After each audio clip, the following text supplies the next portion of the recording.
네, 전자신문 최기창 기자입니다. 네, 선거 기간 다가오면서 좀 네거티브 때문에 이제 정책 경쟁이 실종됐다는 얘기가 좀 나오는데요. 좀 이런 상황에서 좀 청사진, 경제 성장에 대한 청사진을 다시 밝힌 것으로 보입니다. 근데 지금 즉각적인 성과로 좀 이어지려면 당연히 좀 2차 추경 같은 것이 좀 필요한 상황인데, 특히 좀 첨단 산업 육성을 위해서 좀 2차 추경 규모가 최소 어느 정도 이루어져야 되는지 어떻게 생각하시는지 좀 궁금하고요. 또 다른 이제 경제 성장의 또 다른 주체인 이 기업들이 기업 역할을 제대로 할 수 있도록 기반을 마련하는 것도 굉장히 중요해 보이는데, 인공지능이나 반도체 등 첨단 산업에 관련한 규제 개혁, 그리고 이들이 첨단 산업에 투자할 수 있도록 어떻게 좀 활성화할 수 있는 계획이 좀 있으신지 궁금합니다. 네, 이번에는 당선 발표와 동시에 임기가 개시됩니다. 국정 인수를 할 시간도 없고 즉각적으로 국정에 바로 임해야 되기 때문에 바로 할 수 있는 일부터 먼저 해야 될 것입니다. 산업 지원이나 산업 경제 정책을 만들어 발표하는 것은 약간의 시간이 필요할 것입니다. 그렇게 급하게 서둘러서 잘못될 수도 있기 때문에 치밀한 계획에 의해서 가능한 빠른 시간 내에, 그러나 즉각적으로 하기는 좀 어렵다는 말씀을 드립니다. 지금 추경은 당연히 검토해야 될 것입니다. 지금 단기적인 경기 부양이 필요한 상태입니다. 1분기에 마이너스 0.2% 성장, 즉 0.2% 경제 규모가 쪼그라들었습니다. 국민들의 고통이 너무 커지고 있습니다. 추가 추경을 통해서 지금 당장 급한 불을 좀 꺼야 될 것 같습니다.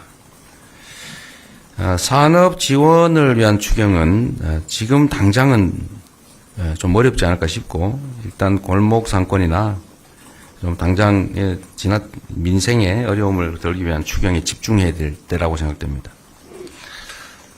첨단 산업, 산업활동, 기업활동 활성화를 위한 규제 개혁 문제는 새로운 정부의 주요 과제가 될 것입니다.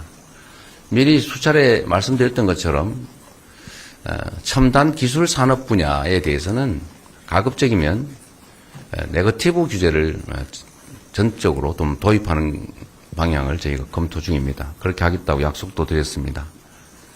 우리 국민 여러분께서 혹시 이해 못하시는 경우가 있을 수 있어서 말씀을 드리면, 지금은 모든 것을 인정받은 이런 경우, 저런 경우, 이런 경우만 할 수 있다, 이런 식으로 할 수 있는 경우만 규제를 하고 있습니다. 포지티브 규제라고 보통 부르죠. 할 수 있는 것은 이거다, 그 외에는 안 된다, 이렇게 규제하고 있죠. 이러면은 관료들이 보수적으로 미리 막아버리기 때문에 필요한 것들을 현장에서 미리 수행하기 어려워집니다.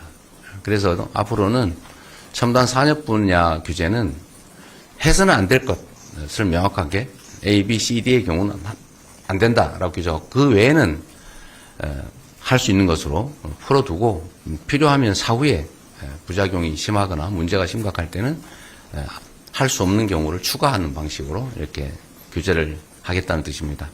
이걸 네거티브 규제라고 보통 부르는데, 첨단 산업 분야는 우리 예측할 수 없는 부분이 많고, 특히 국제 경쟁이 치열하기 때문에 다른 나라보다 더 많은 규제를 한다든지, 특히 AI 분야가 좀 그런 경향이 생겼는데, 미리 규제를 한다든지, 더 많은 규제를 한다든지, 또는 예단을 가지고 미리 규제를 한다든지, 다 허가받고 해라, 승인받고 해라, 이렇게 하면 문제가 생길 것 같아서 네거티브 규제로 전환하는 것을 검토 중입니다. 그 외에도 행정 편의를 위한 규제가 너무 많아서 행정 편의를 위한 공직자들의 관리 편의, 관리상 편의를 위해서 불필요한, 하지 않아도 될, 꼭 필요하지 않은 그런 규제들을 많이 가지고 있습니다. 이런 규제들은 철폐하거나 아니면 최소화하거나 하는 방향으로 확실하게 신속하게 추진하도록 하겠습니다. 규제 개혁을 담당하는 별도의 기구를 만들어서 운영할 계획을 가지고 있습니다. 네. 예, 다음. 예, 앞에 하세요. 앞에, 예. 네, 안녕하세요. 저는 경향신문의 박하연 기자입니다. 민주당은 중도 보수라면서 이제 외연 확장을 적극 시도해 오셨는데요. 최근 일부 여론조사에서 이제 중도층 지지율이 하락했습니다. 그래서 그 이유는 무엇이라고 보시는지, 남은 기간 어떻게 반등을 이뤄내실 계획인지 궁금합니다. 그리고 두 번째로 또 질문 드리고 싶은 것은, 이재명 정부의 유일한 인사 기준은 능력과 청렴함, 충직함이 될 거라고 하셨는데, 인사 기준에서 지역과 성별 안배 등도 중요하게 고려하실지 궁금합니다. 네, 지금 여론의 흐름이 뭐 일종의 진폭이 있다라는 점은 뭐 선거 때 되면 언제나 있는 일이죠. 그러나 저는 우리 국민들께서 내란 세력 또는 내란 옹호 세력을 다시 선택하지는 않을 것으로 확신합니다. 대한민국이 최고 규범인 헌정 질서를 파기하고 국민에게 총구를 들이댄 그 내란 세력, 또 내란 수계와 단절하겠냐는 질문에 답을 하지 못하는, 극우 세력과 단절하겠냐는 질문에도 답을 못하는 그런 후보를 선택해서 다시 이 나라를 혼란 속으로, 불안정 속으로 밀어넣지는 않을 것이다. 헌정 파괴 세력을 다시 선택하지는 않을 것이다. 라는 기대를, 확신을 가지고 있습니다. 저희가 설명을 좀 더 잘 드려야 되겠죠.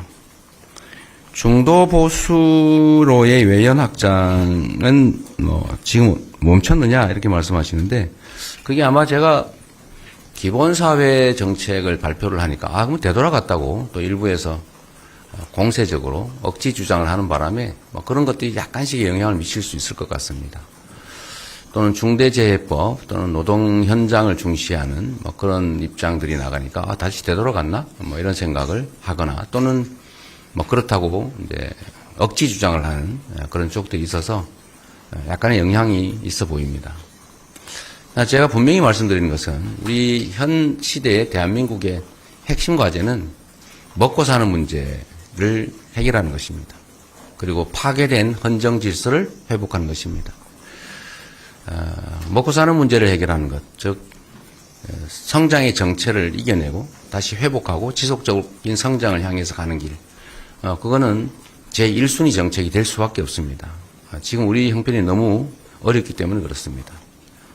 그러나 길게 장기적으로 보면 성장과 복지, 분배는 동전의 양면 같은 것입니다. 분배가 없는 성장은 불가능하죠.